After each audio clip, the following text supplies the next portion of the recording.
Ladies and gentlemen, we have good news and bad news. The good news is that we have over 140 Republicans that stand firmly with President Trump. The bad news is that the Senate overrides President Trump's veto of the defense bill. This is a bad thing, primarily because the defense bill has language within it that prevents further withdrawal of Americans from numerous countries. This is exactly why I voted for President Trump. So President Trump vetoes a bill, and there are other elements to the veto, not just that. But he vetoes a bill that allows for Congress to prevent the withdrawal of Americans, which is what he wanted to do. Defense bill seeks to halt troop drawdown. This is the Hill. Okay? We'll read that article in a second. But think what Mitch McConnell is doing right now. He has some political concerns that he has to address. I get that. I understand this. He has to deal with Ben Sasse and Mitt Romney and others, but he also has Josh Hawley. He also has President Trump and over 140 Republicans in the House, but he's focused only on the Senate. But you have McConnell, who is not backing President Trump on the Peter Navarro report or the 1,000 affidavits. He's not backing President Trump. He is joining Mike Pence in not backing President Trump. Mike Pence, I just did a segment today, is using the Justice Department to prevent Louis Gohmert's lawsuit. He basically asked the judge, through Justice Department lawyers, to just throw out and toss out the lawsuit. So you have Mike Pence, Mitch McConnell, not necessarily joining forces with Ben Sasse and Mitt Romney, but there's politics here that you have to address that we're going to talk about. Hit subscribe to this channel. Get this segment viral. We're on our way to 200,000 subscribers, ladies and gentlemen. You can go to my website, hagoodman.com, and read my writing in The Hill, The Huffington Post, Salon, The Jerusalem Post, The Federalist, The Daily Caller. You can see my debates, and if you want to support my voice long-term, my Patreon is on hagoodman.com. My Patreon is below as well. Now, let's just really quickly. Defense bill seeks to halt Afghanistan drawdown. This is an article from a couple weeks back, but this is the defense bill that President Trump vetoed and that the Senate decided to override. The Senate just overrode his veto. The compromise defense policy bill released Thursday includes language aimed at preventing withdrawal from Afghanistan amid President Trump's order to cut U.S. forces there to 2,500 by mid-January.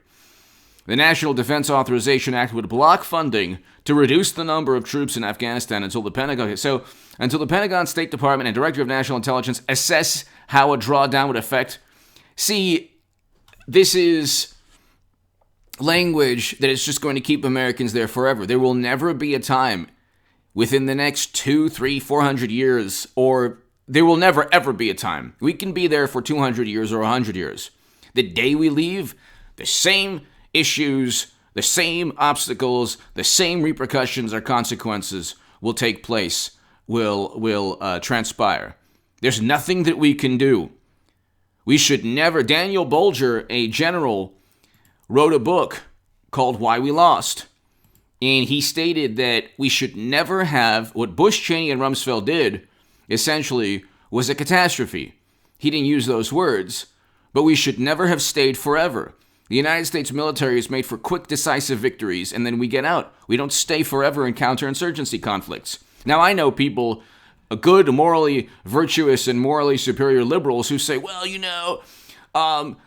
the way they think is, well, climate change affects the whole planet, and our foreign policy only affects us. Like, no, our foreign policy affects not only the entire planet.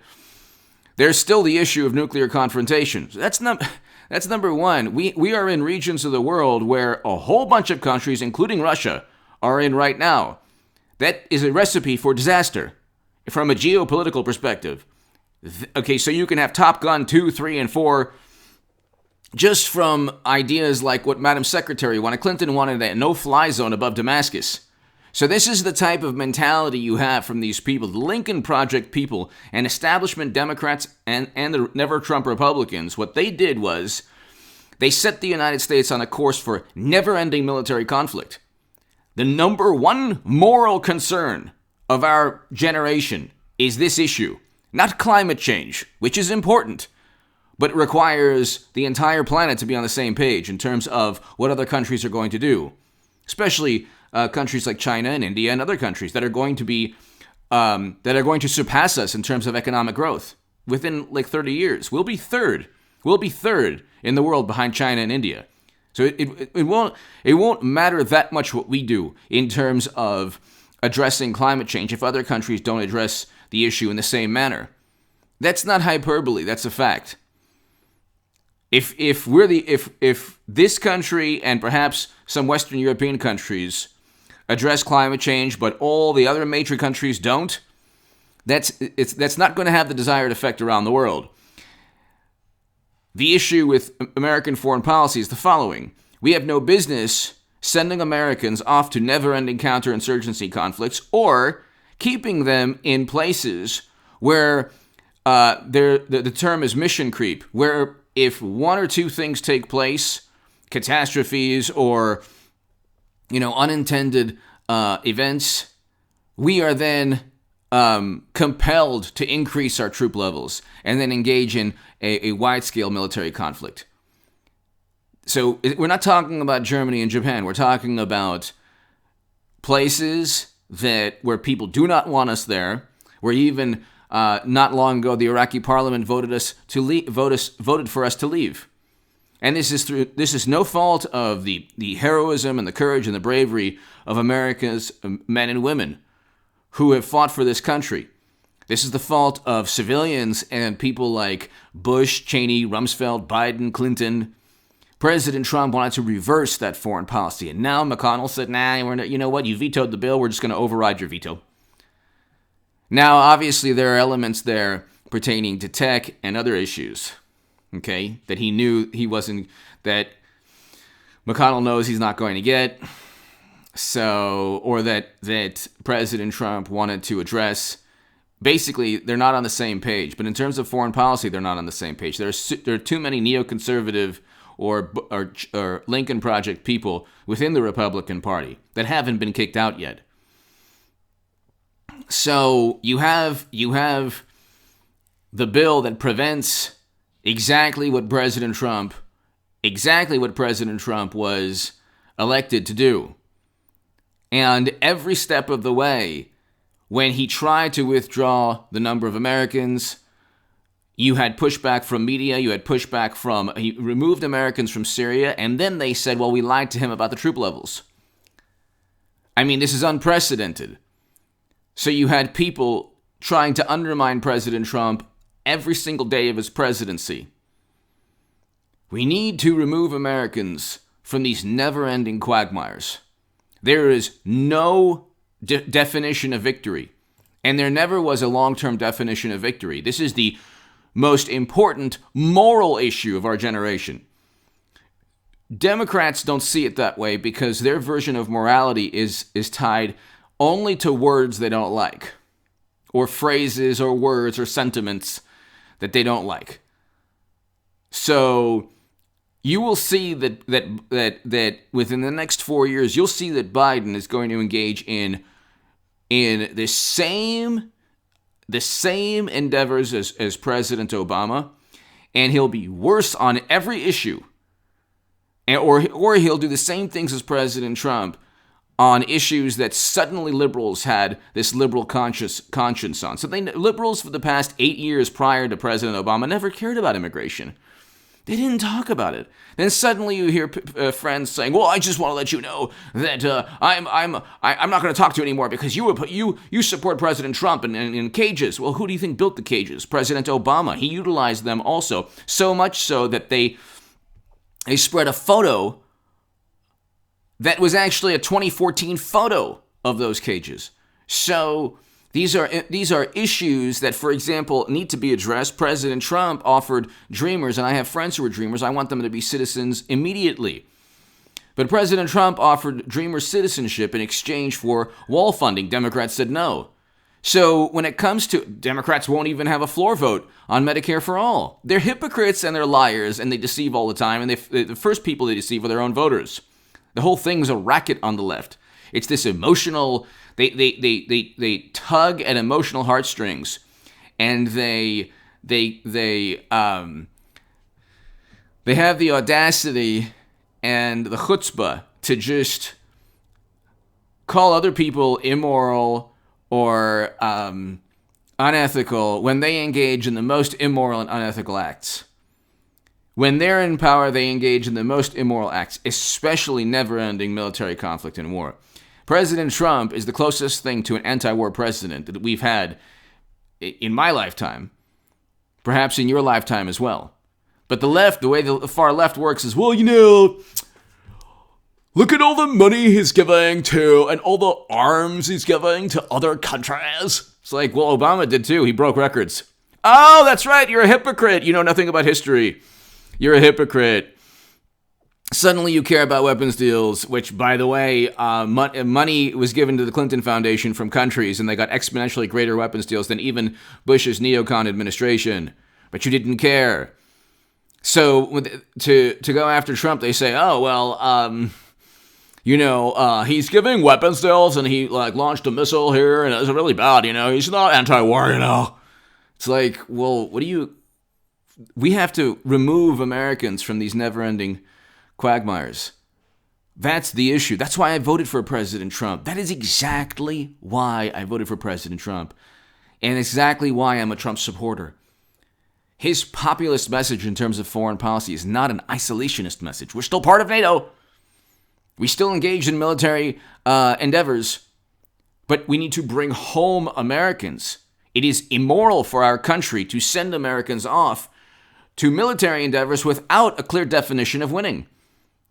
And with the possibility of a full-scale conflict that we can be engulfed within simply because of an unforeseen event, or, for example, the no-fly zone idea from Clinton, or just the fact that we're in a region of the world where other countries are also within, Russia as well. We don't need to be in such close proximity to other countries, to the military, to the jets, the tanks, the soldiers of other countries. It makes no sense for us, and we have no direct national interest, other than to just placate the absurd and maniacal and always wrong foreign policy of Lincoln Project people. But that's 12 minutes on that. And that's the thing I'm most passionate about pertaining to President Trump. We need to bring home Americans and bring them home back to their fathers, their mothers, their sisters, their brothers, their wives, their husbands, their sons, their daughters. We need to bring them home. I don't want Americans forever in these regions of the world where catastrophe could take place and has taken place, and Americans are still losing their lives.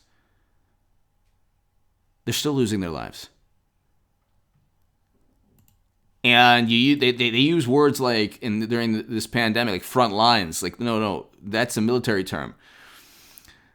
You are still allowing Americans to be on front lines 20 years after we first sent them there, with no definition of victory. But here, the next issue is 140 Republicans expected to back President Trump. New York Post, 6 hours ago. So you have 140 Republicans, at least 140 Republicans in Congress are expected to support President Trump. The January 6th vote is okay, so Senator Josh Hawley said Wednesday he would join a group of House Republicans objecting, ensuring there is a vote on whether to accept the Electoral College outcome. So this is very important. It's important for three reasons. I said posterity, so people understand that President Trump had over 140 Republicans, including Josh Hawley and hopefully some more senators who fought with him. Historical record. This will always be a contested moment in U.S. history in terms of November. And this will serve, hopefully, as a fuel for future investigations starting next month. We need investigations in the House and the Senate and on a state within the state level. The GOP, the Republican parties of these states need to begin investigations. And that's something that I haven't even talked about, but it's very, very important. Where's the push for investigations within the state level? Amongst, fueled by state Republicans within those states. How did Republicans, by the way, in these states get completely manipulated by the Democrats? Because a lot of what they were able to accomplish was through legal means. And, I mean, one answer is that the Republican Party in general offered zero pushback the past year to lockdowns, to anything.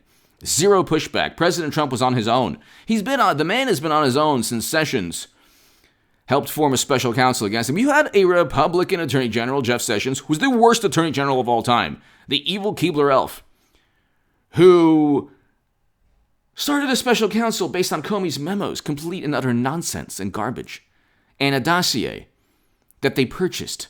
These are the most tinfoil hat people on the planet. The left is full of the most tinfoil hat people, and then they have the audacity to say, oh my goodness, you made claims without evidence pertaining to November. That's all you did for the past 4 years, is make claims without evidence. So you have 140 Republicans. That's a good thing. You need to, Biden, okay, so you have Pence, who's literally using, there are people who are like, oh my God, you're giving up. It's like, no, do not blame me for what Republicans are doing. I'm not even a Republican. I'm voting for President Trump. I used to be the biggest Bernie Sanders booster on the internet a long time ago. I used to be the unofficial scribe of Sanders' most hardcore voters, according to the Washington Post. And then the Huffington Post, the other label. So, but then I learned that, I supported Bernie Sanders because I wanted him to do exactly what President Trump did. And he's doing what Trump is doing exactly what he said he was going to do, which is exactly what I want. Fighting against never-ending military conflict. The left plays this really sad and pathetic game. They say, well, if you reduce the military spending, that's anti-war. It's like, no, it's not. You can reduce or increase military spending. That will have no bearing on whether Americans are stationed overseas in war zones. You need to bring them home. But not only do you not get that from AOC, but you don't even get Medicare for all floor vote. They are the biggest liars. I mean, I don't care anymore. I'm not on the left. What more has to happen for the far left to realize the Democratic Party is a complete racket? You should probably join the Green Party or form your own political party. And I wouldn't mind if Republicans form their own political party, the populists form their own political party also. I really wouldn't mind. Because, the Mitt Romney and Ben Sass people, it's better to form a political party. Well, that's a whole other story. Give me your thoughts below. Hit subscribe to this channel. You have 140 Republicans who are backing President Trump. You have Josh Hawley. He's putting up a fight. Now we need investigations to find the direct evidence. The circumstantial evidence is within the Peter Navarro report. The circumstantial evidence for Trump-Russia was within the dossier. That was complete nonsense and garbage compiled allegedly by a Russian intelligence official. That's according to Esquire or Vanity Fair. Both of those publications have devoted their existence to hating on Trump. Just like the Washington Post and New York Times have. It's funny too because I know some people, and God bless them, I know people who, it's just out of the woodwork, came at me this past year. Oh, I'm against what you're saying. And it's like, well, where are you getting your information from? And it's only the New York Times. So they think that the New York Times is like an objective publication. It is not only the equivalent of what Fox News used to be, but Fox News is more liberal than it ever was. So there's no, the Wall Street Journal maybe is the most objective. You could say the Wall Street Journal. Anyway, give me your thoughts below. There's so much propaganda, it's unbelievable. Give me your thoughts below. Hit subscribe right now. Thank you.